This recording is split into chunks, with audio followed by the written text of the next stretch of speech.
7.8 JavaScript events and the event target. So let's just read over this. So every event has useful information that can be used during runtime. If a user clicks on a button, you can know what specific button the user clicked. If the window is scrolled, you can know how much was scrolled. If the user moved a mouse, you can know the mouse position and much more. Okay, so all this information, when you declare any event handler function, you can use an optional parameter that contains the event information like this. And this is the syntax. This parameter can have the name you want, and you can trust that it will always contain information of the event that was triggered. For example, the event information target property will return the object that triggered the event. Okay, so we'll give you more information about that. So it says this website already has an event listener on the container.div. And if we look at this, we have a container, a div, inside, and the div's ID is a container. And inside the container, I have a button, that's here, an anchor, a link, that's here, and an image, that's there. When I click on them, you can confirm nothing happens. Okay, so let's go over here to my index. I have a function, a load function. Now, that's when my body loads. It has a load function, and it just loads. And what does it do? It creates a variable for the element that holds the element, document.getElementByContainer. So that's the div, document.getElementByContainer. That's my entire div. You can store it in something called a container element. You can call it whatever you want, but you can store it in memory. And now what do you do here? Container.addEventListener, click function event. Now my target, when I click here, I have this function event, and the event will hold information on my target. On what was clicked. So event.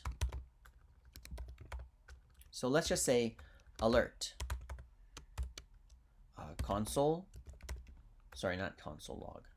Alert event dot target. So that's what it tells us to do over here. Event information dot target. So our event information is called event. And dot target will tell me what was clicked. So let's just run our code. And if I click it, it'll say object HTML button element. If I click here, it'll say, I don't know why it did that, but for some reason it's clicking that. And what about if we do that? It's an object HTML image element. Now, if I want to grab the ID, well, let's just look at the hint that's here. So I already went there, target event property, and if I click on try it yourself, I have the tag name. And if we look through this code, I have the body, that on click, it's all on separate. This is a P, this is a heading, this is a button, and this is just a paragraph. And function, my function event, and it says var x equals event.target. So I'm storing the target in here, just like I have event.target. Document.getElementById demo.innerHTML triggered by, basically we're storing in our triggered by something, x.tagname. So remember when I said event.target? Well, x.tagname. So let's add a .tagname over here. .tagname. Is that how it was written? Let's double check. No, capital N. I thought so. Tag name. If I run my code, well, click me. Now button is my tag name. What about here? A is my tag name. What about here? Image is my tag name. So instead of that, let's try at ID. Let's run it again. Well, that's button 1. that's anchor 1, and that's image 1. And these are all our IDs defined over here, right? If I change this to button 144 and I run it, it's going to say button 144. And that's basically it. So please prompt an alert with the ID of the target element, the element that was clicked. So I can get information based on, the syntax is a little bit tricky.